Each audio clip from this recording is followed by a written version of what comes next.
welcome to this interview. Sadhguru, let me start with a very simple and straight question. We can see a lot of god men in our country nowadays, and if you are traveling in rural villages, almost all village will have a god man. Do you think that a human being can become a god man?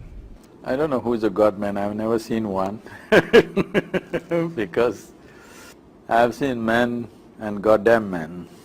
I've not seen any god man. I think it's a media invented word, a god man. I don't think ever anybody has claimed to be a god man. At the same time, can human beings consciously evolve themselves into higher levels of consciousness, higher levels of capability? Definitely they can.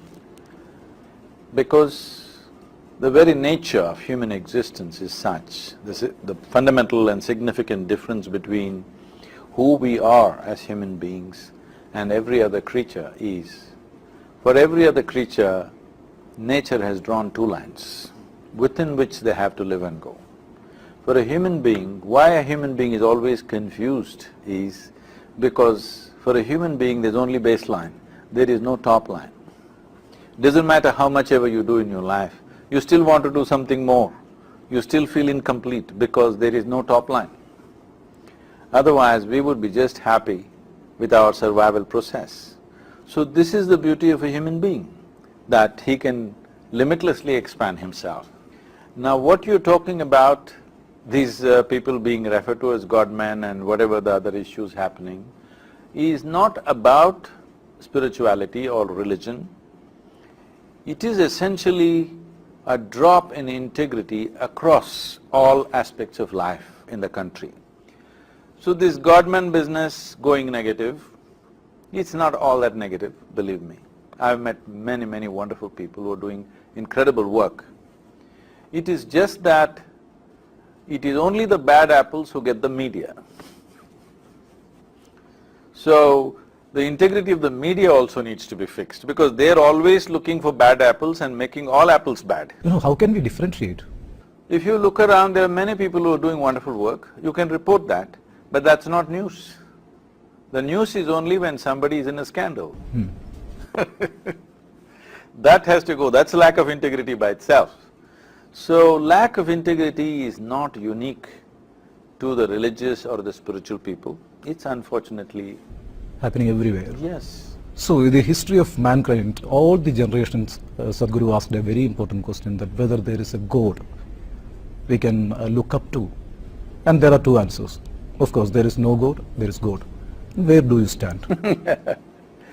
You said look up to. Let me ask you a simple question. You know that we are on a round planet, right? Yeah. And you know it's spinning. So if you look up, invariably you're looking up in the wrong direction. Do you know which side is up in this cosmos? Is it marked somewhere in this cosmic space, this side up? So what is up and down? Up and down is okay when we're sitting in this room, that's up and this is down, for practical purposes. But in the larger context of the existence, do you know which is up and down, which is forward, backward? You're incapable of knowing that. There is only one thing you can know, what is outward and what is inward. So you've seen the outward and you can only manage it to some extent because too many players are there. You must turn inward and see. And if you turn inward and see, you will see you have left large parts of your interiority unmanaged, and that's why all these problems, that you're looking for solution elsewhere. So what is it that you're calling as God? Whatever is the source of creation, that's what you're calling as God.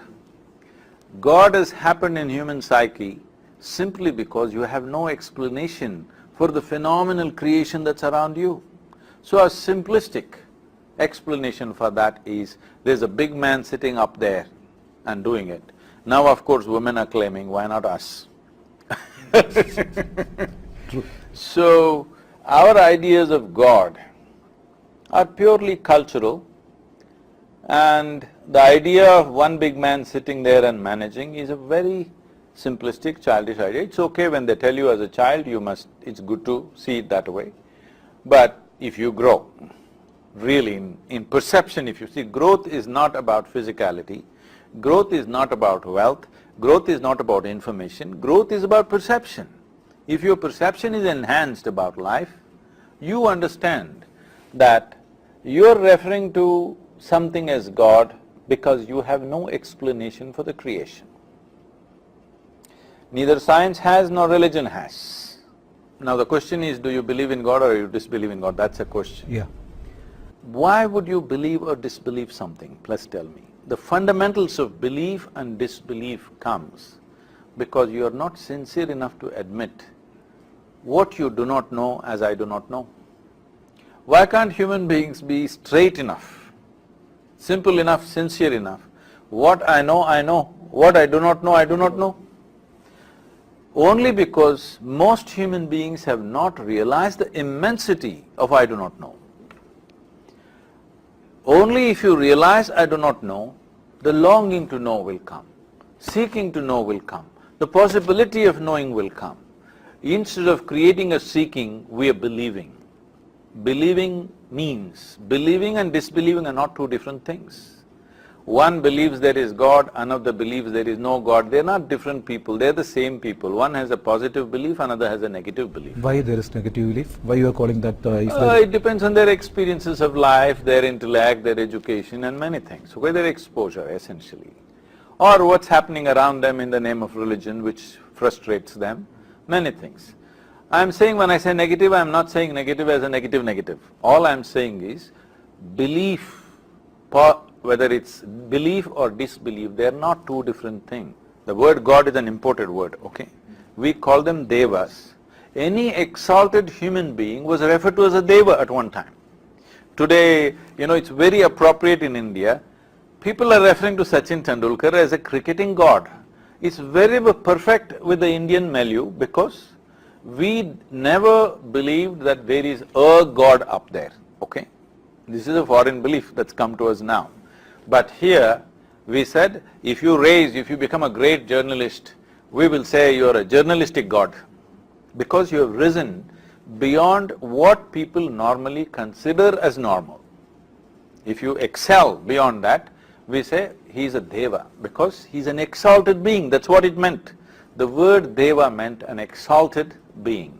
So if you excel either in sport or music or art or administration or spiritual process, we said, oh, he's a deva, because he's an exalted being.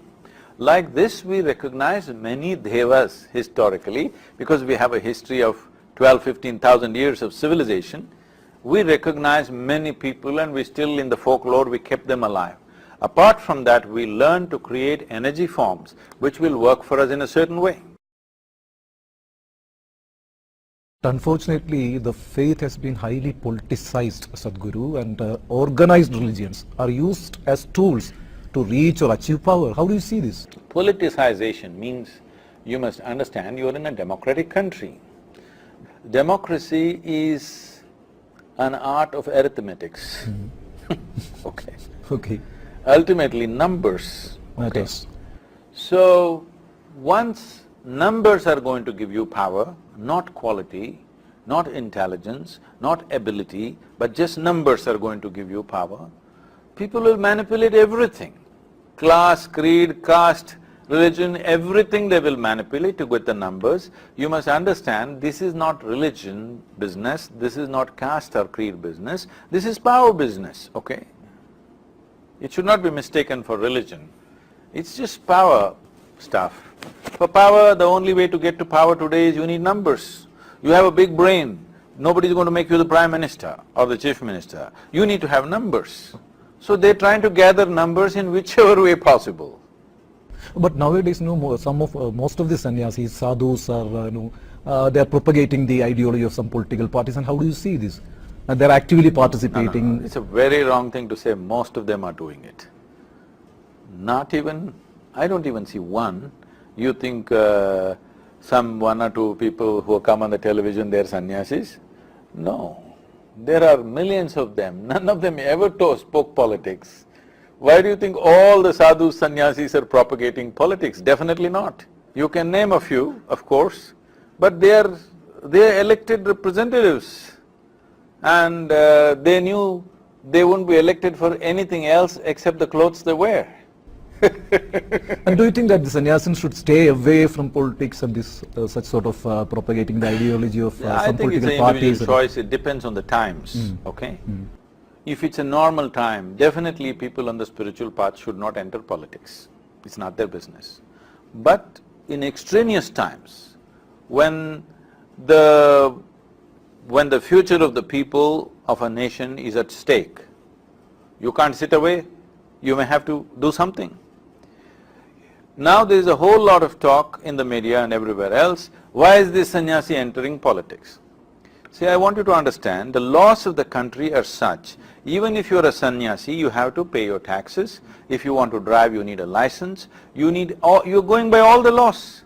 So when I'm going by all the laws, why am I denied the fundamental rights that everybody else has? What is this discussion that's going on in the country? It's just stupid.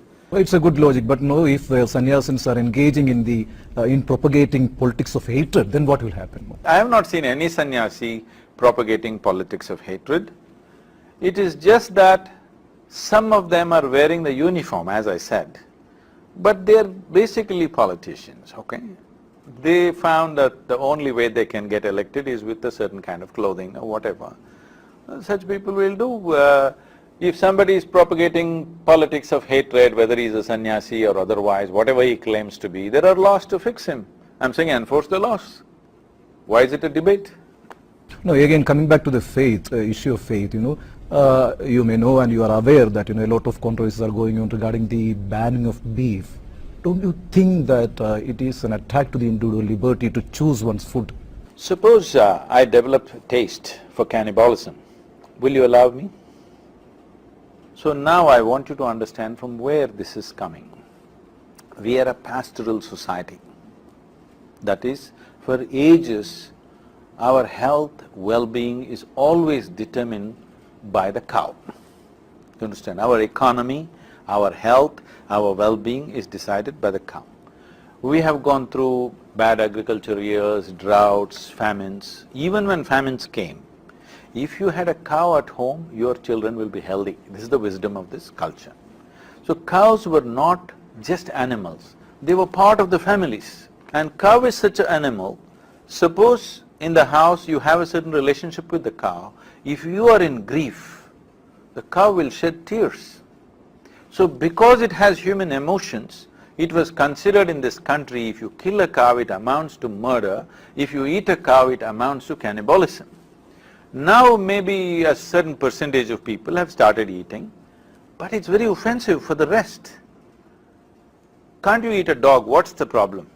Dog lovers will kill you, believe me. But cow lovers are not supposed to say anything because they're supposed to be majority population. This is unfair.